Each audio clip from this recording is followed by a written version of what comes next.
Hello everyone. इस video में मैं दृष्टि आईएएस के फुल सिलेबस टेस्ट 11 के हिंदी मीडियम के क्वेश्चंस को डिस्कस करने जा रहा हूं। विश्वास कीजिए इसमें बहुत ही अच्छे क्वेश्चन सेट किए गए हैं। ये सारे क्वेश्चंस आने वाले बीपीएससी 68th पीटी एग्जाम में आप सबको सफल बनाने में बहुत ही ज़्यादा मदद करेंगे। आप इस वीडियो को लाइक कीजिए, शेयर कीजिए और यदि इस चैनल को सब्सक्राइब नहीं किए हैं तो प्लीज़ इस चैनल को सब्सक्राइब कीजिए। तो चलिए शुरू करते हैं। क्वेश्चन नंबर 1, बागमती नदी किस जिले से बिहार में प्रवेश करती है?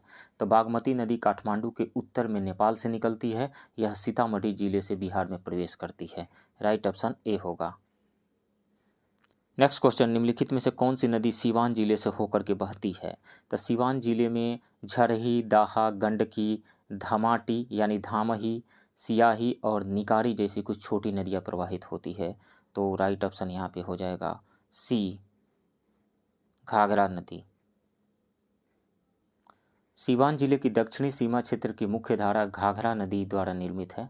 इसमें से घाघरा एकमात्र बारहमासी नदी है क्योंकि उसका स्रोत हिमालयी है तथा बाकी नदियों का उद्गम अलग अलग स्थानों से है। नेक्स्ट क्वेश्चन, नालंदा जिला कितने जिलों के साथ अपनी सीमा साझा करता है? तो यदि बिहार के मैप को आप ध्यान से देखें तो पाएंगे कि नालंदा जिला 6 जिलों के साथ अपनी सीमा साझा करता है। वे जिले हैं गया, जहानाबाद, पटना, लखीसराय, शेखपुरा और नवादा। सो राइट ऑप्शन ए होगा 6। नेक्स्ट क्वेश्चन, वन सर्वेक्षण रिपोर्ट 2021 के अनुसार बिहार में निम्नलिखित में से किस जिले में क्षेत्रवार सर्वाधिक वनावरण है? तो क्षेत्रफल के हिसाब से सबसे अधिक वनावरण कैमूर जिले में है। दूसरे स्थान पर पश्चिम चंपारण जिला आता है और तीसरे स्थान पर रोहतास जिला आता है। तो राइट ऑप्शन ए होगा रोहतास। इसमें से ये जो ऑप्शंस दिए गए हैं इसमें से सबसे ज़्यादा वनावरण जो है वो रोहतास में है। राइट ऑप्शन ए होगा। सबसे कम वनावरण जो है वो शेखपुरा का है। नेक्स्ट क्वेश्चन, बिहार के किस जिले में बॉक्साइट का भंडार पाया जाता है? तो बॉक्साइट ज़्यादातर बिहार के रोहतास और मुंगेर यानी खड़गपुर की पहाड़ी में पाया जाता है। राइट ऑप्शन ई हो जाएगा more than 1। Next question, Bhimbandh अभ्यारण्य अवस्थित है? तो भीमबांध अभ्यारण्य मुंगेर जिले में अवस्थित है और यह अपने गर्म जल के झरनों के लिए प्रसिद्ध है। तो मुंगेर जिला होगा। Right option B. Next question, Valmiki राष्ट्रीय उद्यान की स्थापना की गई थी? तो वाल्मीकि राष्ट्रीय उद्यान की स्थापना 1978 में की गई थी। 1978 में एक वन्यजीव अभ्यारण्य घोषित किया गया था, जबकि इसकी स्थापना 1990 में हुई थी।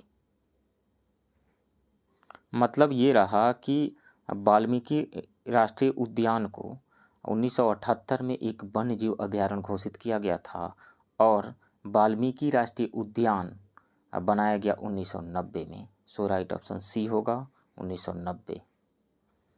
नेक्स्ट क्वेश्चन, समुद्र तल से बिहार की औसत ऊंचाई कितनी है? तो समुद्र तल से बिहार की औसत ऊंचाई 53 मीटर यानी 173 फीट है। राइट ऑप्शन बी होगा।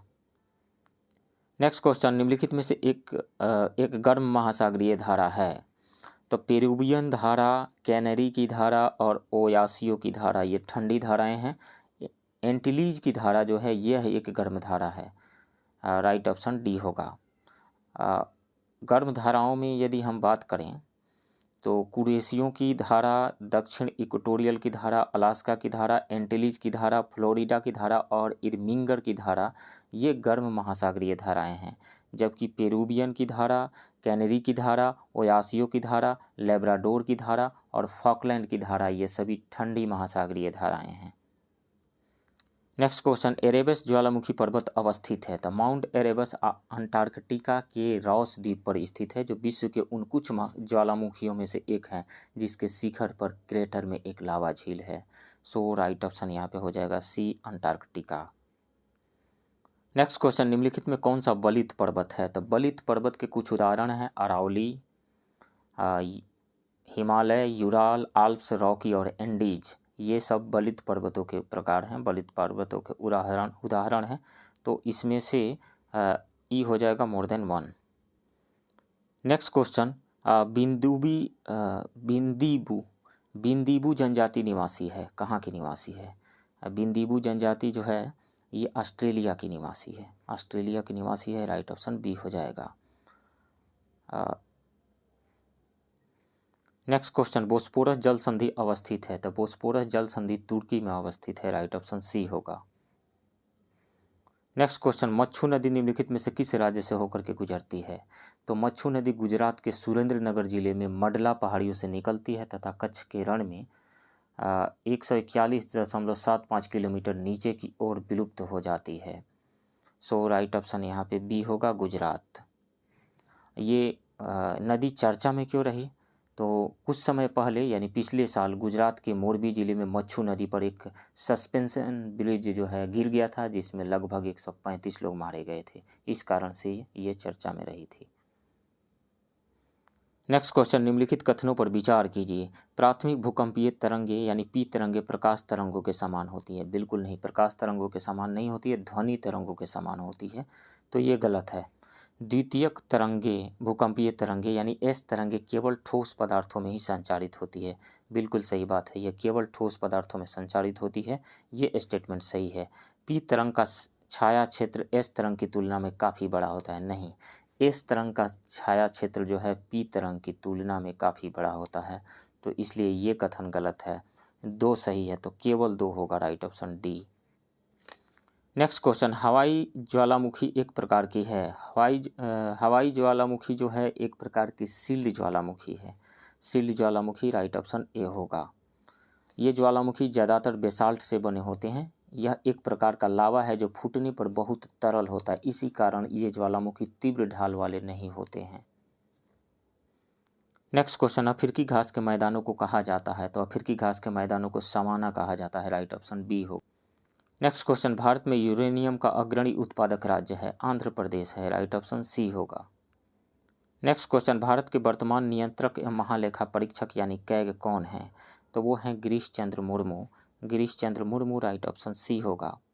राजीव गौबा क्या हैं? ये कैबिनेट सचिव हैं।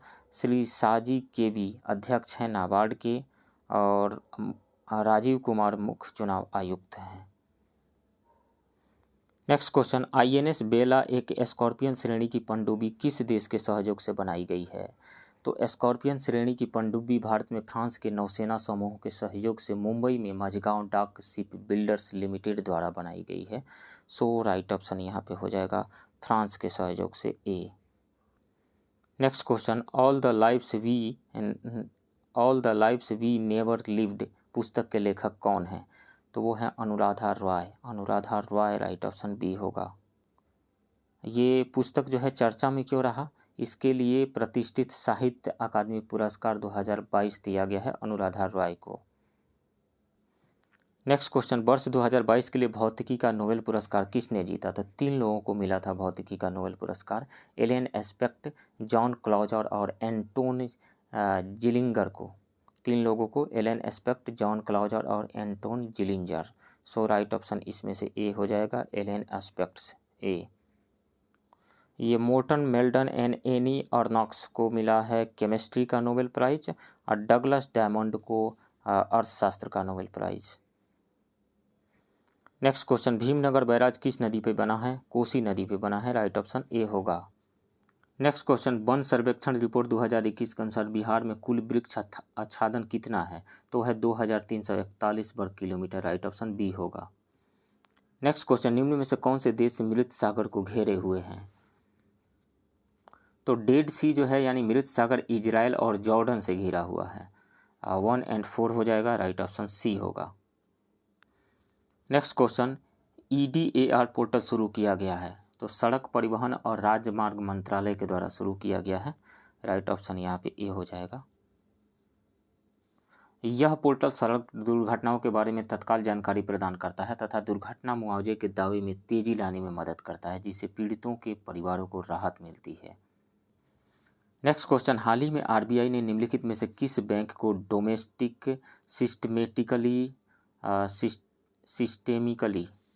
डोमेस्टिक सिस्टेमिकली इम्पोर्टेंट बैंकों यानी DSIBS के रूप में मान्यता प्रदान की है?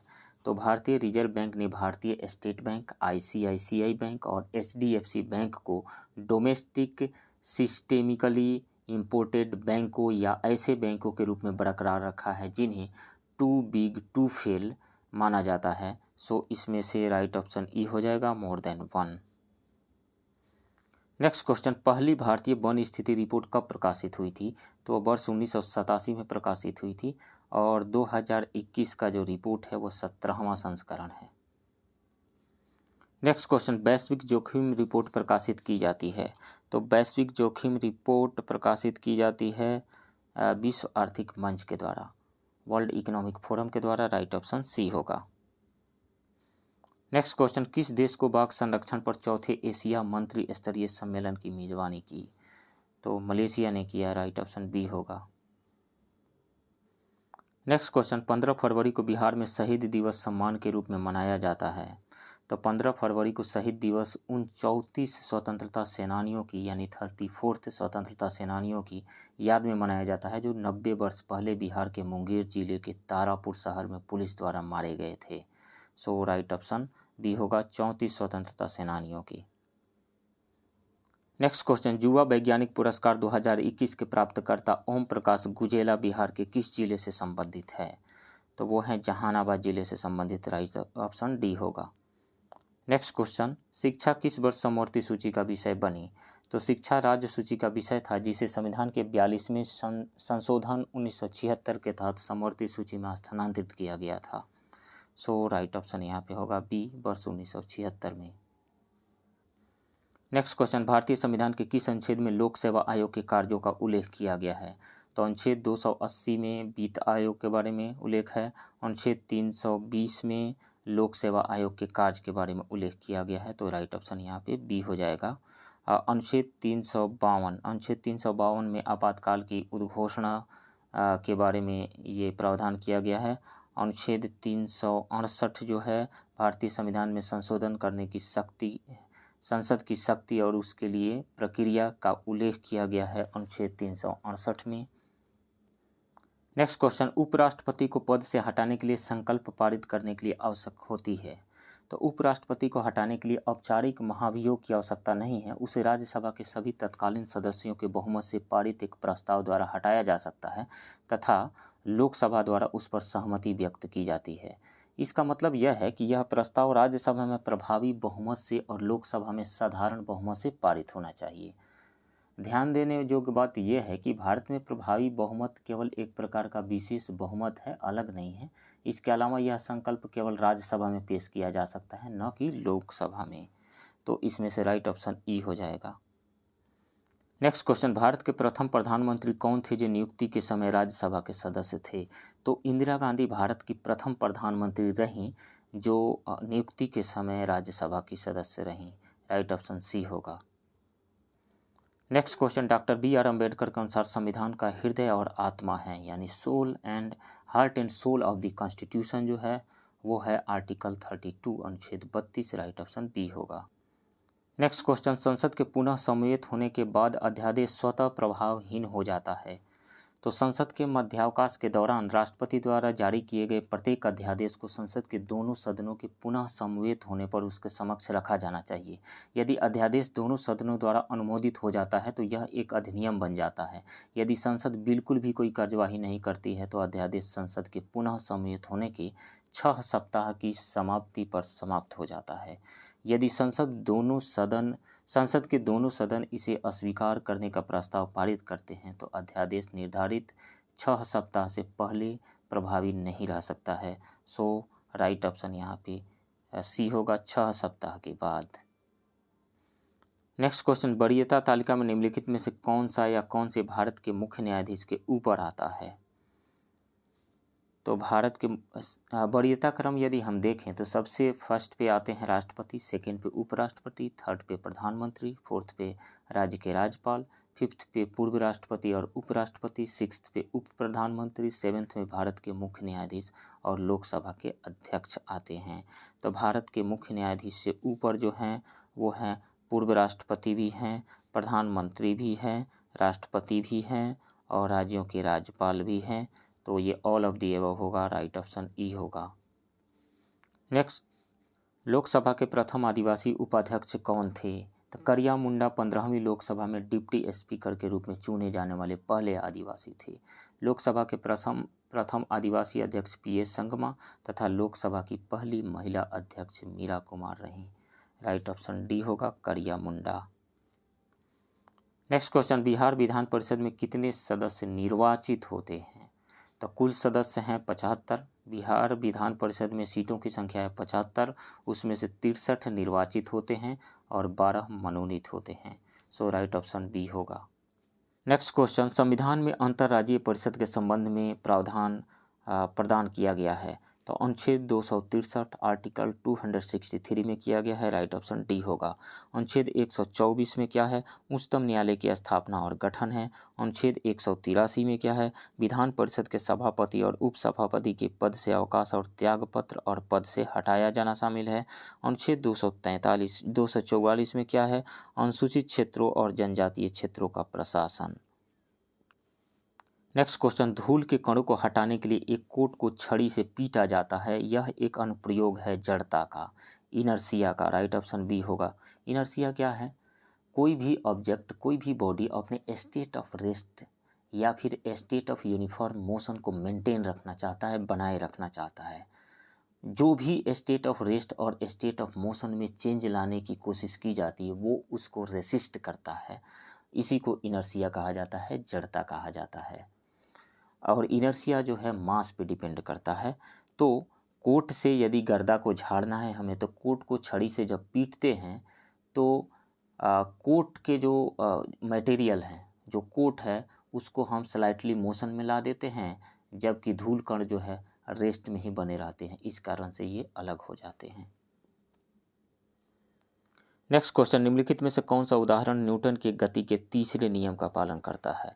तो न्यूटन के गति का तीसरा नियम कहता है there will be equal and opposite reaction for every action.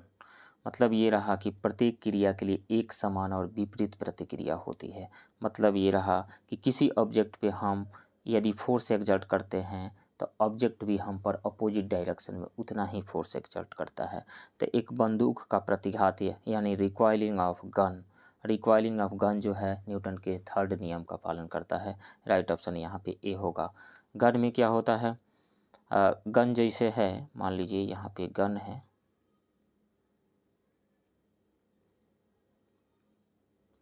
Gun है तो इसमें बुलेट भरा हुआ है। तो इसका मैकेनिज्म कुछ इस तरीक़े से रहता है कि ये पीछे से आकर के बुलेट पे एक आघात करता है तो बुलेट आगे की तरफ बढ़ता है। तो इसका लीनियर मोमेंटम आगे की तरफ है। तो बदले में मतलब ये रहा कि बंदूक के द्वारा बुलेट पे आगे की ओर एक फोर्स लगाई जाती है, तो बदले में बुलेट के द्वारा बंदूक पे पीछे की ओर एक फोर्स लगाई जाती है, जिस कारण से बंदूक पीछे की ओर हटता है, यानी रिकॉइलिंग ऑफ गन इसी को कहा जाता है। इसमें न्यूटन का थर्ड लॉ ऑफ मोशन लागू होता है। नेक्स्ट क्वेश्चन, यदि एक लिफ्ट त्वरण के साथ नीचे जा रही है तो पिंड का आभासी भार क्या होगा? तो मान लीजिए कि ये एक लिफ्ट है,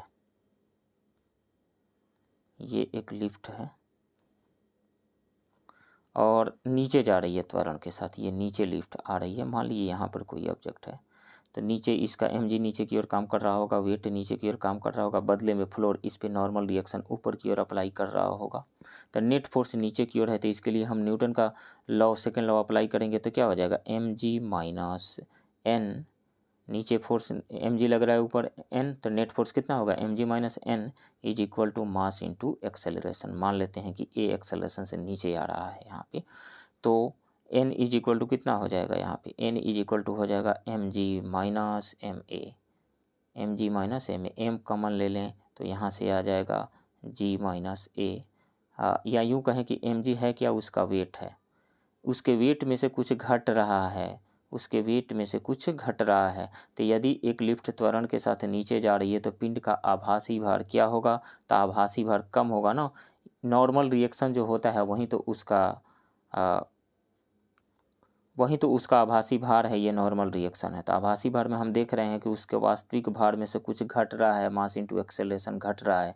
इसका मतलब है कि ऑब्जेक्ट का आभासी भार उसके वास्तविक भार से कम होगा। सो राइट ऑप्शन यहाँ पे कौन सा हो जाएगा?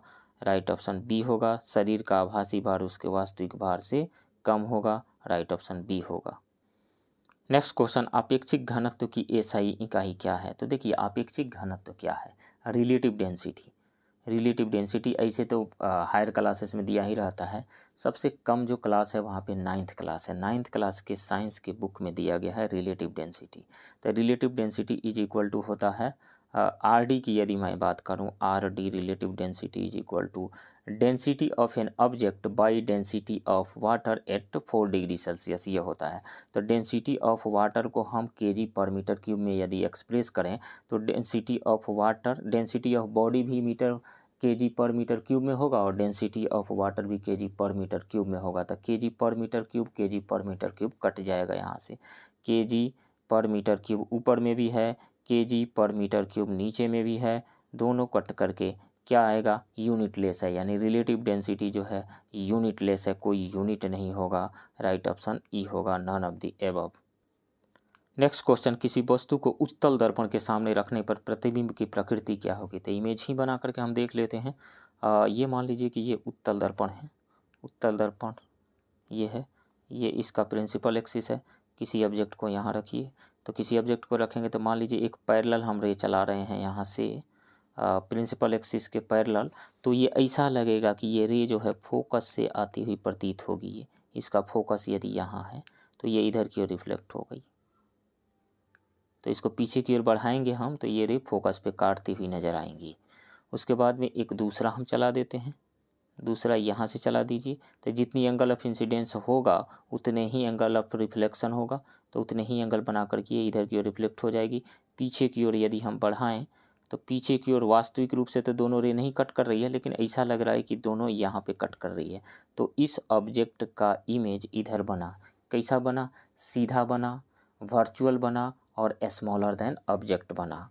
तो किसी वस्तु को उत्तल दर्पण के सामने रखने पर प्रतिबिंब की प्रकृति क्या होती है, वास्तविक और उल्टा होती है, नहीं। वास्तविक और सीधा होती है, बिल्कुल नहीं। आभासी और उल्टा होती है, बिल्कुल नहीं। आभासी और सीधा, राइट ऑप्शन डी होगा। नेक्स्ट क्वेश्चन, जल में हवा के बुलबुले का चमकना किसका उदाहरण है। तो मान लीजिए कि ये एक हवा का बुलबुला है जो जल में है, ये एयर है, यहाँ पे एयर और बाहर वाटर है। तो वाटर एक डेंसर मीडियम है, एयर एक रेयरर मीडियम है। तो मान लेते हैं कि एक रे जो है यहाँ से इंसिडेंस हो रही है, तो इंसिडेंस हो रही है तो ये मान लीजिए स्फीयर है, तो यहाँ पे ये नॉर्मल हो जाएगा, नॉर्मल। तो इसको यदि मीडियम चेंज नहीं होता तो इसको तो ऐसे चले जाना चाहिए था, ऐसे बिल्कुल चले जाना चाहिए था, लेकिन चूंकि ये डेंसर से रेयरर मीडियम में जा रही है तो नॉर्मल से अवे बेंड करेगी, नॉर्मल से अवे बेंड करेगी। अब देख लीजिए यहाँ पे ये जो एंगल है, एंगल ऑफ इंसिडेंस, इसका वैल्यू क्रिटिकल एंगल से ग्रेटर होने की वजह से ये इसका रिफ्रैक्शन नहीं होगा, ये रे जो है ये एयर में नहीं जाएगी। ट्रांसपेरेंट मीडियम होने के बावजूद भी ये एयर में नहीं जाएगी, किधर जाएगी, इसका रिफ्लेक्शन हो जाएगा, टोटल इंटरनल रिफ्लेक्शन हो जाएगा। तो ये रिफ्लेक्ट हो जाएगी, मतलब वाटर से गई थी, वाटर में ही लौट करके आ गई, एयर में गई ही नहीं। ट्रांसपेरेंट होने के बावजूद भी एयर में नहीं गई, तो ये है टोटल इंटरनल रिफ्लेक्शन, और इसी की वजह से जल में हवा का बुलबुला चमकता है। राइट ऑप्शन सी होगा, TIR टोटल इंटरनल रिफ्लेक्शन यानी पूर्ण आंतरिक परावर्तन, सी। नेक्स्ट क्वेश्चन, उत्तल लेंस तथा अवतल लेंस की क्षमता क्रमशः होती है। तो ये हो गया आपको उत्तल लेंस, इसका फर्स्ट सरफेस ये है, फर्स्ट सरफेस का सेंटर राइट साइड में पड़ेगा, तो इसका फोकस जो है राइट साइड में पड़ेगा। तो राइट साइड में जितने भी डिस्टेंसेस होते हैं वो प्लस में, मतलब उत्तल लेंस का फोकस जो हो गया वो प्लस हो गया। और अवतल लेंस का ये है अवतल लेंस, अवतल लेंस का ये जो है ये वाला फर्स्ट सरफेस का कर्वेचर लेफ्ट की ओर है, इसका सेंटर लेफ्ट की ओर होगा, फोकस लेफ्ट की ओर होगा। तो जो भी डिस्टेंसेस लेफ्ट की ओर होंगे अकॉर्डिंग टू साइन कन्वेंशन ये नेगेटिव होगा, तो इसका फोकस जो होगा वो नेगेटिव होगा। अब पावर पे आ जाइए, पावर इज इक्वल टू होता है 1/f इन मीटर। इसका मतलब है कि जिस लेंस का फोकल लेंथ पॉजिटिव होगा उसका पावर पॉजिटिव होगा, और जिस लेंस का फोकल लेंथ नेगेटिव होगा उसका पावर नेगेटिव होगा। इसका मतलब है कि उत्तल लेंस यानी कन्वेक्स लेंस का फोकस जो है वो पॉजिटिव है तो इसका पावर पॉजिटिव होगा, और अवतल लेंस का फोकस नेगेटिव है तो उसका पावर नेगेटिव होगा। तो उत्तल लेंस का पावर पॉजिटिव होगा और अवतल लेंस का पावर नेगेटिव होगा। राइट ऑप्शन ए होगा। नेक्स्ट क्वेश्चन, यदि किसी चालक की अनुप्रस्थ काट का क्षेत्रफल दोगुना कर दिया जाए तो प्रतिरोध मूल मान का कितना हो जाएगा। तो रेसिस्टेंस का जो फॉर्मूला होता है R = ρl/A होता है, ρl/A। Rho resistivity and length को रिमेन सेम रखा जा रहा है। यहाँ पे एरिया ऑफ क्रॉस सेक्शन को जो है दोगुना किया जा रहा है। तो एरिया ऑफ क्रॉस सेक्शन यहाँ दोगुना कर देंगे, 2a रखेंगे तो जो रेसिस्टेंस है वो हाफ हो जाएगा। फार्मूला तो हमें यहीं बता रहा है, तो आधा हो जाएगा राइट ऑप्शन डी। मतलब एरिया ऑफ क्रॉस सेक्शन को यदि 2 टाइम्स कर दिया जाए तो रेसिस्टेंस हाफ हो जाएगा। नेक्स्ट क्वेश्चन, टेस्ला एसआई इकाई है। तो इस चारों ऑप्शंस को हम देखें तो ल्यूमिनस फ्लक्स की जो फ्लक्स का यूनिट होता है ल्यूमेन होता है, और ज्योति तीव्रता की जो इकाई होती है वो कैंडेला, ल्यूमिनस इंटेंसिटी का कैंडेला, और विद्युत क्षमता का फैराड होता है, यानी इलेक्ट्रिकल कैपेसिटेंस का जो यूनिट होता है वो फैराड होता है। और चुंबकीय क्षेत्र की तीव्रता जो होती है उसका यूनिट टेस्ला होता है, टी, यानी मैग्नेटिक फील्ड का यूनिट जो होता है वो टेस्ला होता है, टी राइट ऑप्शन डी होगा। नेक्स्ट क्वेश्चन, स्थिर विद्युत आकर्षण का नियम किसने दिया था? तो स्थिर विद्युत आकर्षण का नियम कूलाम ने दिया था। कूलाम का नियम क्या कहता है कि 2 पॉइंट चार्जेज यदि r डिस्टेंस पे रखे गए हों, इन पे चार्ज q1 और q2 हो, तो इसके बीच में लगने वाला एट्रैक्टिव या फिर रिपल्सिव फोर्सेस का वैल्यू जो होगा वो होगा q1 q2 1/4 pi epsilon not, 1/4 pi epsilon not q1 q2 by r square. ये होता है कूलाम का नियम। न्यूटन का तो आप जानते ही होंगे, 3 लॉ है, first second and third law, और न्यूटन्स लॉ ऑफ ग्रेविटेशन भी है। हीट एंड थर्मोडायनेमिक्स में जाए तो न्यूटन्स लॉ ऑफ कूलिंग भी है। यदि आपको ऑप्टिक्स में जाएँ तो न्यूटन से रिंग आता है, न्यूटन ने बहुत सारा काम किया था फिजिक्स में। माइकल फैराडे, इलेक्ट्रोमैग्नेटिक इंडक्शन का कंसेप्ट दिया था माइकल फैराडे ने, Faraday's law of electromagnetic induction जो होता है। जे थॉमसन ने अपना मॉडल दिया था, एटॉमिक मॉडल प्रेजेंट किया था, इलेक्ट्रॉन को डिस्कवर किया था इन्होंने और अपना एटॉमिक मॉडल प्रेजेंट किया था। इन्होंने कहा था कि एटम जो है यूनिफॉर्मली पॉजिटिव चार्ज से बना हुआ एक सॉलिड स्फीयर है, जिसके अंदर इलेक्ट्रॉन्स यानी negatively charge particles uniformly embedded होते हैं, बिल्कुल वैसा ही जिस तरीक़ा से वाटर मेलन के अंदर उसके सीड इम्बेडेड रहते हैं। तो राइट ऑप्शन यहाँ पे सी हो जाएगा, कूलाम का नियम। नेक्स्ट क्वेश्चन, वार्षिक बीटिंग दी रिट्रीट समारोह 2022 के दौरान किस स्टार्टअप ने 1000 ड्रोन शो का आयोजन किया? तो बोटलैब डायनेमिक्स ने किया, राइट ऑप्शन ए होगा। नेक्स्ट क्वेश्चन, ऑस्ट्रेलियाई ओपन महिला एकल खिताब 2022 किसने जीता? एश्ले बार्टी ने जीता, राइट ऑप्शन बी होगा। नेक्स्ट क्वेश्चन, जनवरी 2022 में विश्व का सबसे बड़ा कैनाल लॉक किस देश में खोला गया? तो वो खोला गया नीदरलैंड में, राइट ऑप्शन सी होगा। नेक्स्ट क्वेश्चन, किस राज्य के दक्षिण मौबंग गांव को मॉडल ODF प्लस गांव घोषित किया गया है? तो मिजोरम के, राइट ऑप्शन डी होगा। नेक्स्ट क्वेश्चन, भारत सरकार के मुख्य आर्थिक सलाहकार के रूप में किसे नियुक्त किया गया है? तो बी अनंत नागेश्वरन को, राइट ऑप्शन ए होगा। नेक्स्ट क्वेश्चन, किस देश के नए राष्ट्रपति गैब्रियल बोरिक ने अपनी पहली कैबिनेट में महिलाओं को अधिकांश पद देने की घोषणा की है? तो चिली के राष्ट्रपति ने, राइट ऑप्शन ए होगा। नेक्स्ट क्वेश्चन, गणतंत्र दिवस 2022 की पूर्व संध्या पर परम विशिष्ट सेवा पदक के लिए किसे नामित किया गया था? तो नीरज चोपड़ा को, राइट ऑप्शन बी होगा। Next question, legend of Birsa Munda नामक पुस्तक के लेखक कौन हैं? तो वो हैं Tuhin Sinha, right option B होगा। Next question, Mia Amor Mottley को प्रधानमंत्री चुना गया है बारबाडोस का, राइट ऑप्शन ए होगा। नेक्स्ट क्वेश्चन, बिहार के किस जिले में खाद्य प्रसंस्करण विश्वविद्यालय खोला जाएगा? तो पटना और मुजफ्फर दोनों ही जगहों पे ज़मीन की मांग की गई है, तो यहाँ पे खोला जाना है, राइट ऑप्शन ई होगा, more than 1। Next question, Bihar के निम्नलिखित में से किस क्षेत्र में तैरते हुए सौर ऊर्जा संयंत्र स्थापित करने की योजना बनाई गई है? तब फुलवरिया और दुर्गावती दोनों ही जगहों पे, राइट ऑप्शन ई होगा, मोर देन 1। नेक्स्ट क्वेश्चन, किस देश की संसद ने अपनी राजधानी को नुसांतारा में स्थानांतरित करने के लिए कानून पारित किया है? तो इंडोनेशिया ने, राइट ऑप्शन सी होगा, इंडोनेशिया की संसद ने। नेक्स्ट क्वेश्चन, यूनानी स्रोतों के अनुसार बिहार का कौन सा क्षेत्र मगध की राजधानी था? पाटलिपुत्र था, राइट ऑप्शन बी होगा। नेक्स्ट क्वेश्चन, निम्नलिखित में से बिहार के किस जिले में बिना सिर वाली पुरुष की मूर्ति प्राप्त हुई है? तो वो है पटना, पटना के दीदारगंज में, पटना के दीदारगंज में, राइट ऑप्शन सी होगा। नेक्स्ट क्वेश्चन, गंगा के मैदान में मानवीय क्रियाकलाप का सबसे पहला निशाना पाया गया था? कालपी से, राइट ऑप्शन ए होगा। नेक्स्ट क्वेश्चन, मध्य पाषाण यानी मेजोलिथिक शब्द का प्रयोग आमतौर पर किसके लिए किया जाता है? तो मेजोलिथिक शब्द का प्रयोग आमतौर पर प्लेइस्टोसिन के बाद यानी होलोसीन शिकार संग्रह करने वाली पाषाण युग की संस्कृतियों के लिए किया जाता है। सो राइट ऑप्शन यहाँ पे होगा डी, होलोसीन युग।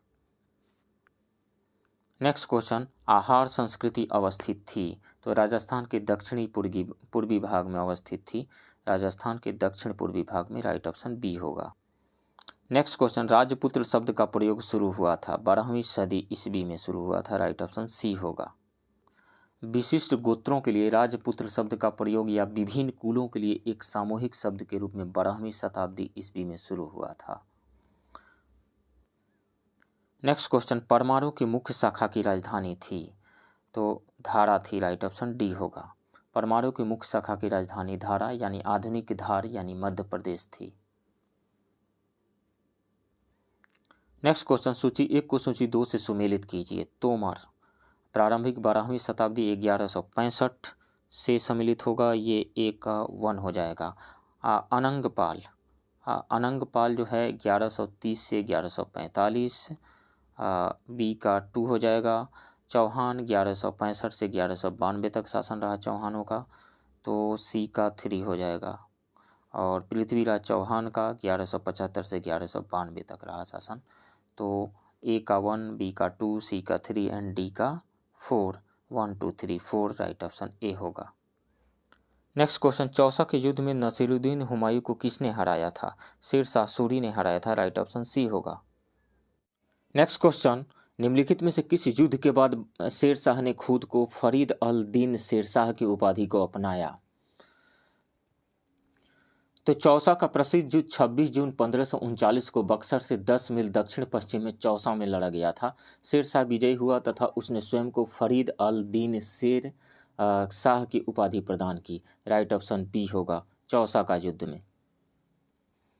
Next question, captain William Hawkins अपने जहाज हेक्टर के साथ सूरत कब पहुंचा था?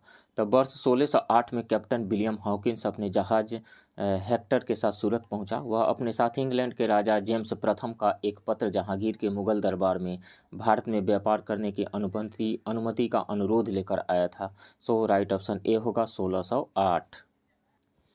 नेक्स्ट क्वेश्चन, भारत में पहली डच बस्ती कहाँ स्थापित हुई थी? तो डचों ने गुजरात, उत्तर प्रदेश, बंगाल और बिहार में कोरोमंडल तट पर अपने कारखाने स्थापित किए। वर्ष 1609 में उन्होंने मद्रास के उत्तर में पुलिकट में एक कारखाना खोला था। सो राइट ऑप्शन ए होगा, पुलिकट। नेक्स्ट क्वेश्चन, भारत में गवर्नर जनरल के सही अवरोही क्रम का चयन कीजिए। तो वारेन हेस्टिंग्स, इसमें वारेन हेस्टिंग्स का समय रहा 1773 से 1785 तक। सर जॉन शोर का रहा 1793 से 1798 तक।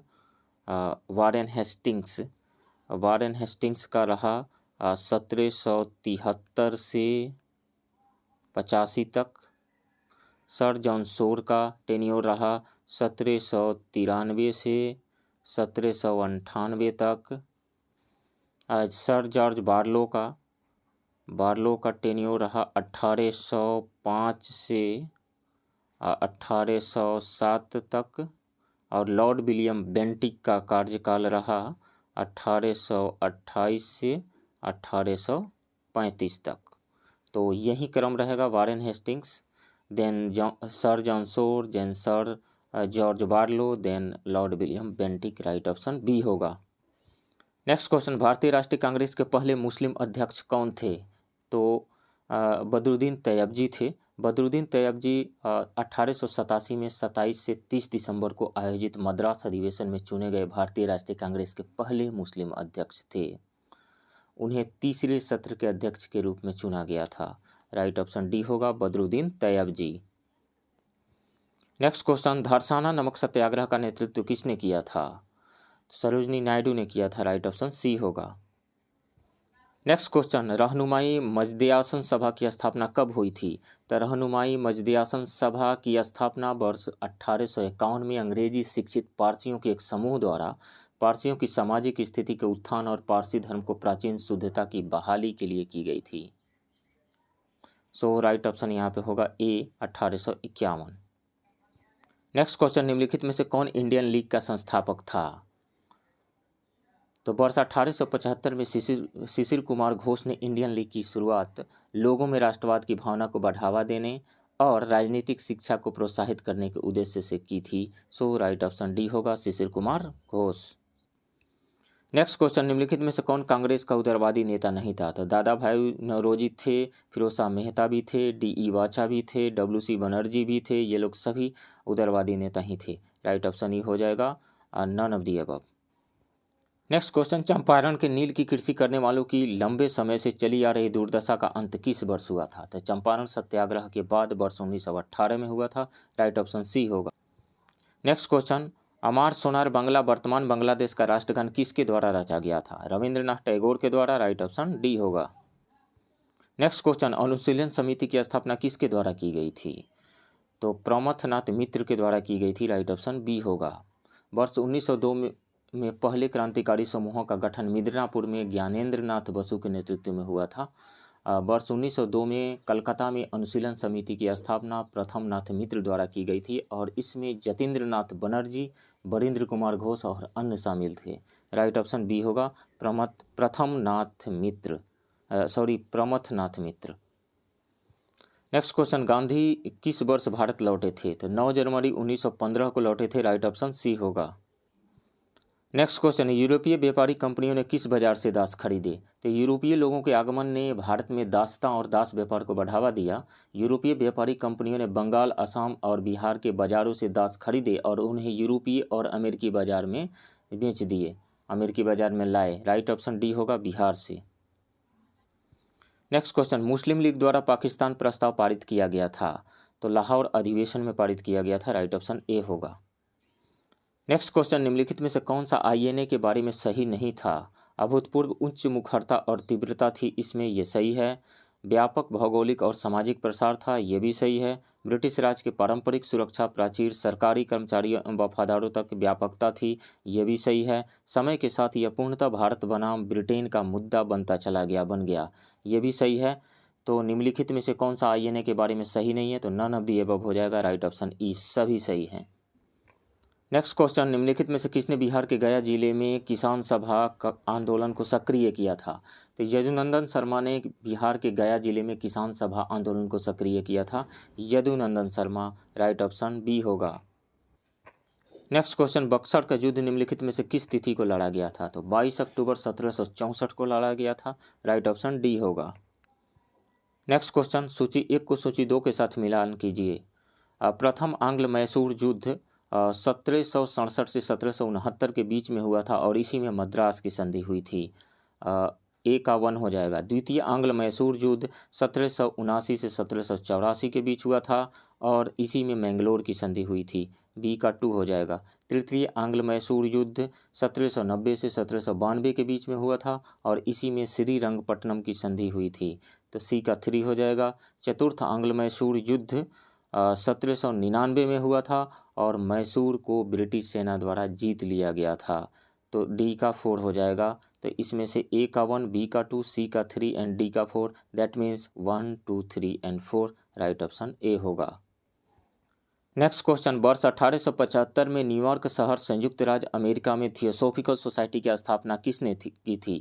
तो मैडम HP ब्लावत्स्की के नेतृत्व में पश्चिमी लोगों का एक समूह और कर्नल MS ऑलकॉट जो भारतीय विचार और संस्कृति से प्रेरित थे ने 1875 में न्यूयॉर्क शहर USA के न्यूयॉर्क शहर में थियोसॉफिकल सोसाइटी की स्थापना की थी। सो MS Olcott and HP Blavatsky. Right option E हो जाएगा, more than 1। Next question, Bihar student credit card योजना के तहत छात्र के लिए कितनी राशि का ऋण स्वीकृत किया जाता है? तो इस योजना के तहत उच्च शिक्षा के इच्छुक प्रत्येक 12वीं पास छात्र को जो अन्य वित्तीय कारणों से शिक्षा से वंचित रहते हैं उनके लिए 4 लाख रुपये तक का ऋण, शिक्षा ऋण प्रदान किया जाता है।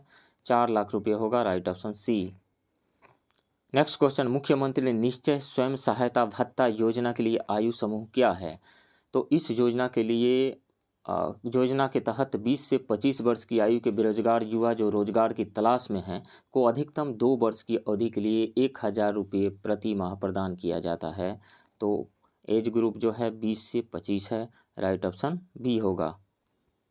नेक्स्ट क्वेश्चन, बिहार औद्योगिक निवेश नीति किस दिन शुरू की गई थी? तो 1 सितंबर 2016 को तेजी से औद्योगिक विकास की परिकल्पना करते हुए बिहार औद्योगिक निवेश नीति 2016 की शुरुआत की गई थी, राइट ऑप्शन बी होगा 1 सितंबर 2016। नेक्स्ट क्वेश्चन, बिहार बजट 2022-23 के अनुसार राजस्व अधिशेष की कितनी राशि का अनुमान है? तो 4,748 करोड़ रुपये का राजस्व अधिशेष होने का अनुमान है, राइट ऑप्शन बी होगा। नेक्स्ट क्वेश्चन, हाल ही में बिहार बजट के अनुसार मध्याह्न भोजन योजना के लिए कितनी राशि आवंटित की गई है? 300 करोड़ रुपये की राशि आवंटित की गई है, राइट ऑप्शन सी होगा। Next question, stand up India योजना संबंधित है। तो स्टैंड अप इंडिया योजना महिलाओं, अनुसूचित जाति और अनुसूचित जनजाति वर्ग यानी आबादी के उन वर्गों के बीच उद्यमिता को बढ़ावा देने के लिए है जो सलाह या फिर विश्वसनीय सलाह की कमी के साथ साथ अपर्याप्त और विलंबित ऋण के कारण महत्वपूर्ण बाधाओं का सामना कर रहे हैं। तो अनुसूचित जाति, अनुसूचित जनजाति, इसके अलावा महिलाओं, विधवा महिलाओं, राइट ऑप्शन ई हो जाएगा मोर देन 1। नेक्स्ट क्वेश्चन, ई नाम पोर्टल संबंधित है। तो कृषि से संबंधित है, कृषि बाजार से संबंधित है, राष्ट्रीय कृषि बाजार से, राइट ऑप्शन ई होगा, ए होगा। नेक्स्ट क्वेश्चन, पीएम डिवाइन एक पहल है। तो वित्त मंत्री द्वारा 1 फरवरी 2022 को बजट 2022-23 में पूर्वोत्तर के लिए प्रधानमंत्री की विकास पहल पीएम डिवाइन योजना की घोषणा की गई थी।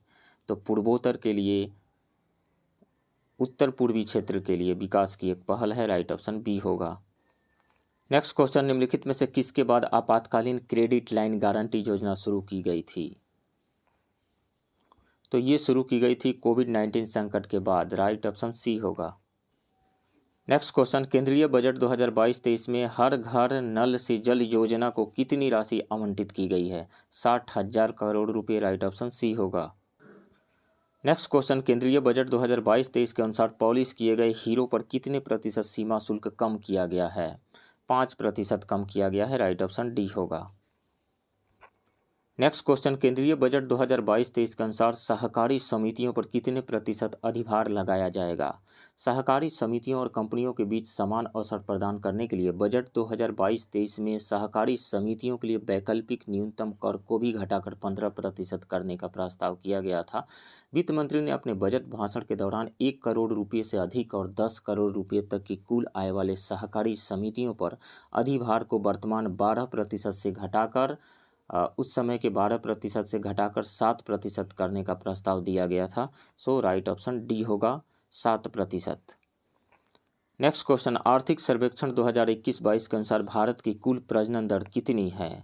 तो आर्थिक सर्वेक्षण 2021-22 के अनुसार भारत की कुल प्रजनन दर टोटल फर्टिलिटी रेट TFR 2015-16 में 2.2 से घटकर 2019 से 21 में 2 हो गई है, राइट ऑप्शन बी होगा।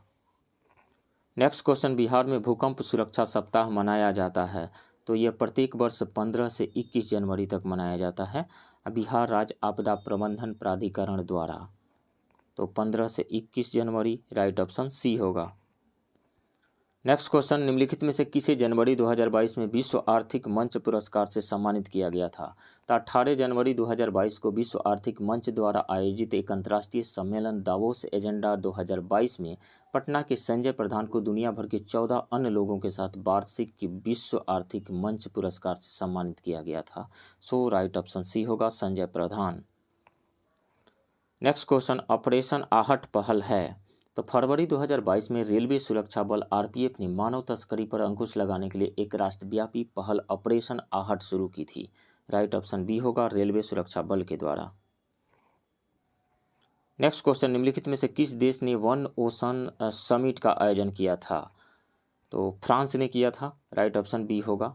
फरवरी 2022 में प्रधानमंत्री ने वन ओशन समिट के उच्च स्तरीय सत्र को संबोधित किया। वन ओशन समिट का आयोजन फ्रांस द्वारा संयुक्त राष्ट्र और विश्व बैंक के सहयोग से फ्रांस के ब्रेस्ट में किया गया था।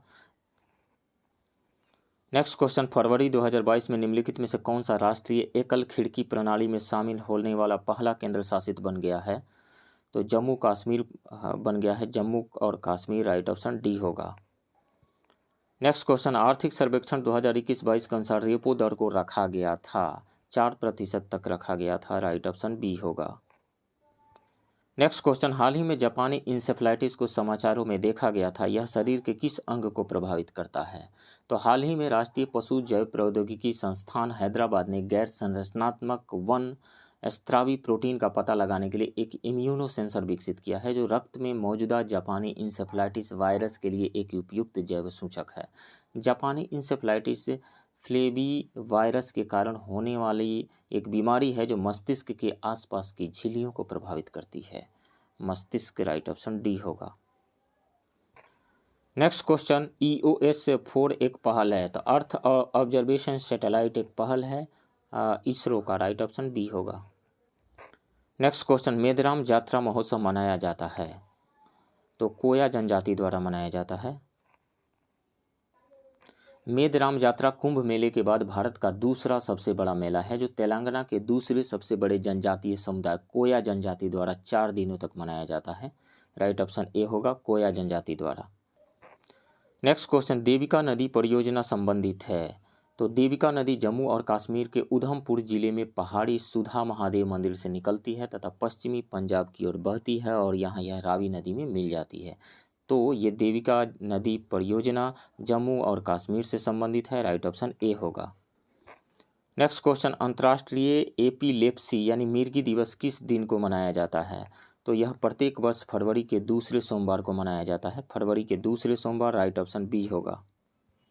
नेक्स्ट क्वेश्चन, विश्व सतत विकास शिखर सम्मेलन निम्नलिखित में से किसकी एक पहल है? तो टेरी की एक पहल है। राइट ऑप्शन सी होगा। नेक्स्ट क्वेश्चन, आर्थिक सर्वेक्षण 2021-22 के अनुसार विश्व में वन क्षेत्र की दृष्टि से भारत का कौन सा स्थान है? तो 10वां स्थान है। राइट ऑप्शन डी होगा। नेक्स्ट क्वेश्चन, निम्नलिखित कथनों पर विचार कीजिए। ऑक्सीकरण में हाइड्रोजन की वृद्धि होती है। ऑक्सीकरण यानी ऑक्सीडेशन रिएक्शन में हाइड्रोजन की वृद्धि नहीं होती है, हाइड्रोजन की कमी होती है, ऑक्सीजन की वृद्धि होती है। जैसे मैग्नीशियम है, इसको ऑक्सीजन के साथ बर्न करते हैं तो ये बन गया मैग्नीशियम ऑक्साइड। तो एडिशन ऑफ ऑक्सीजन यहाँ पे हुआ, इसलिए यह एक ऑक्सीडेशन रिएक्शन है, तो ये गलत है। अपचयन में ऑक्सीजन की कमी होती है, यानी रिडक्शन में ऑक्सीजन की कमी होती है। बिल्कुल, एडिशन ऑफ ऑक्सीजन ऑक्सीडेशन है और रिमूवल ऑफ ऑक्सीजन जो है वो रिडक्शन है। तो सेकंड स्टेटमेंट सही है। अवक्षेपण अभिक्रियाएं अघुलनशील लवण उत्पन्न करती है। अवक्षेपण अभिक्रियाएं जो है ये डबल डिस्प्लेसमेंट रिएक्शन है, मतलब ये ऐसा रिएक्शन है जिसमें आयंस का एक्सचेंज हो जाता है और प्रेसिपिटेट बनता है। प्रेसिपिटेट मतलब अघुलनशील यानी इनसॉल्युबल होता है। जैसे मैं एग्जांपल देता हूँ, silver nitrate AgNO3 plus KCl potassium chloride, ये जब रिएक्शन करता है तो देखिए इसका आयन है सिल्वर के साथ जुड़ा हुआ है, नाइट्रेट आयन NO3 जुड़ा हुआ है और ये KCl में Cl जुड़ा हुआ है। तो Ag जो है इसके आयन को ट्रैप करेगा। KCl का जो Cl आयन है ये Ag के साथ जुड़ जाएगा, नाइट्रेट आयन पोटेशियम के साथ जुड़ जाएगा, तो बन जाएगा क्या? AgCl बन जाएगा, जो कि एक प्रेसिपिटेट है, PPT है, प्रेसिपिटेट है, और प्लस KNO3 बन जाएगा, पोटेशियम नाइट्रेट। तो यह एक डबल डिस्प्लेसमेंट रिएक्शन है। डबल डिस्प्लेसमेंट रिएक्शन क्यों है? क्योंकि इसमें एक ने दूसरे के आयन को, दूसरे ने पहले के आयन को डिस्प्लेस किया है, यानी आयन का एक्सचेंज हो गया है, तो और इसमें प्रेसिपिटेट बना है। तो अवक्षेपण अभिक्रियाएं अघुलनशील लवण उत्पन्न करती है, ये स्टेटमेंट सही है। तो 2 और 3 स्टेटमेंट सही है, सो राइट ऑप्शन बी हो जाएगा, केवल 2 और 3। नेक्स्ट क्वेश्चन, बॉक्साइट का रासायनिक सूत्र क्या है? तो बॉक्साइट का रासायनिक सूत्र होता है Al2O3 2H2O dihydrate. Right option C होगा। Al2O3 किसका है? कोरंडम का है। AlOOH मतलब एल्युमिनियम ऑक्साइड हाइड्रोक्साइड, ये किसका है? ये डायस्पोर का है। और क्रायोलाइट का ये है Na3AlF6, ये क्रायोलाइट का फार्मूला है। नेक्स्ट क्वेश्चन, निम्नलिखित में से किसका ऑक्साइड भारी जल के रूप में जाना जाता है? तो ड्यूटेरियम का ऑक्साइड भारी जल कहलाता है, D2O मतलब H, ये वाला आइसोटोप 12 वाला आइसोटोप, इसमें एक नाइट्रोजन होता है। तो ड्यूटेरियम का ऑक्साइड हेवी वाटर के रूप में जाना जाता है। हेवी वाटर की खोज 1931 में C उरे ने की थी और 1993 में GN लुइस ने भारी जल के पहले नमूने को अलग किया था। और इसका यूज कहाँ होता है ड्यूटेरियम ऑक्साइड का? न्यूक्लियर रिएक्टर में न्यूट्रॉन मंदक के रूप में इसका यूज किया जाता है। यानी जो फास्ट न्यूट्रॉन वहाँ से निकल रहा है, 3 न्यूट्रॉन, जब यूरेनियम 235 बेरियम एंड क्रिप्टन में टूट जाता है और वहाँ से एवरेज 3 न्यूट्रॉन निकलता है तो उसका स्पीड हाई रहता है। उसके स्पीड को कम करने के लिए, ताकि फिर से वो न्यूक्लियस पे अटैक करे और न्यूक्लियर फिशन रिएक्शन हो, इस ड्यूटेरियम ऑक्साइड का यूज किया जाता है। नेक्स्ट क्वेश्चन, निम्नलिखित कथनों पर विचार कीजिए। कठोर जल खारा होता है, बिल्कुल सही बात है। कठोर जल में कैल्शियम और मैग्नीशियम के सल्फेट और क्लोराइड्स होते हैं, ये भी सही है।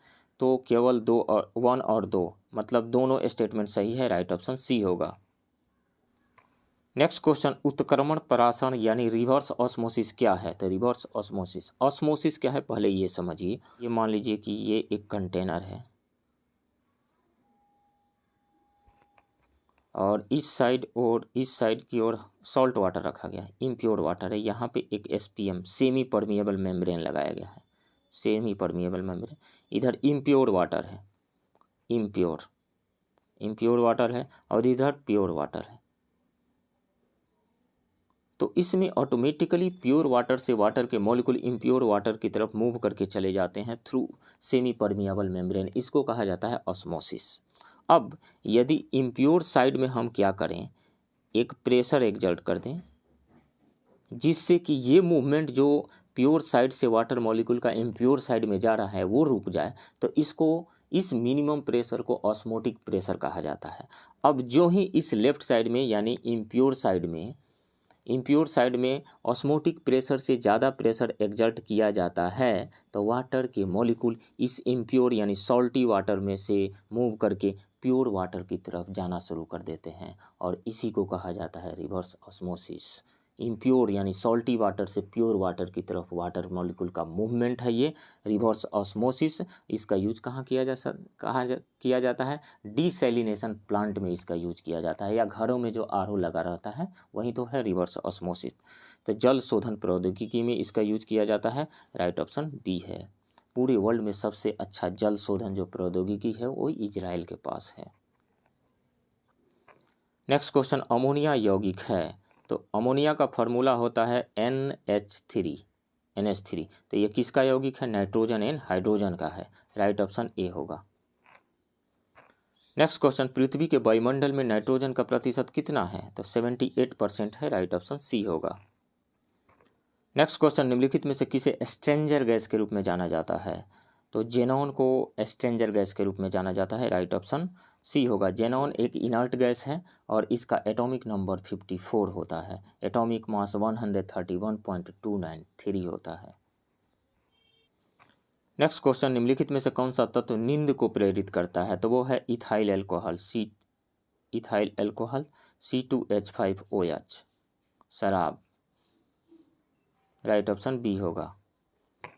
नेक्स्ट क्वेश्चन, निम्नलिखित में से कौन सा या कौन से पॉलीमर के उदाहरण हैं? तो पॉलीमर क्या होता है? जैसे पॉलीथीन में देख लीजिए, पॉलीमर, मर का मतलब होता है पॉलीमर, मर का मतलब होता है यूनिट। तो बहुत सारे जब यूनिट आपस में जुड़ जाते हैं तो वो हो जाता है पॉलीमर, यानी बहुत सारे मोनोमर यूनिट आपस में जुड़ जाते हैं तो पॉलीमर बन जाता है। जैसे इथीन, पॉलीथीन, इथीन क्या होता है? इथीन ये हो गया डबल बॉन्ड यहाँ से, तो यह एक मोनोमर हुआ। इथीन के बहुत सारे जब मॉलिक्यूल आपस में जुड़ जाते हैं तो वो बन जाता है पॉलीमर, पॉलीथीन बन जाता है। तो इसमें से लकड़ी भी एक पॉलीमर है और रबड़ भी एक पॉलीमर है, कपास भी एक पॉलीमर है और प्रोटीन भी एक पॉलीमर है। लकड़ी, रबड़, कपास, रेशम, प्रोटीन, इंजाइम और सेलुलोज पॉलीमर के उदाहरण हैं। सो इसमें से राइट ऑप्शन ई हो जाएगा, more than 1। Next question, Silvi culture संबंधित है। तो सिल्वी कल्चर विभिन्न आवश्यकताओं और मूल्यों को पूरा करने के लिए वनों की वृद्धि, संरचना, स्वास्थ्य और गुणवत्ता को नियंत्रित करने का अभ्यास है। सो राइट ऑप्शन बी होगा, वनों के स्वास्थ्य और गुणवत्ता को नियंत्रित करने के अभ्यास से है, राइट ऑप्शन बी होगा। तो फ्रेंड्स, ये रहा दृष्टि IAS के फुल सिलेबस टेस्ट 11 के हिंदी मीडियम के क्वेश्चन का डिस्कशन। आप बने रहिए इस चैनल के साथ, मिलते हैं किसी दूसरे वीडियो में, तब तक के लिए थैंक यू वेरी मच।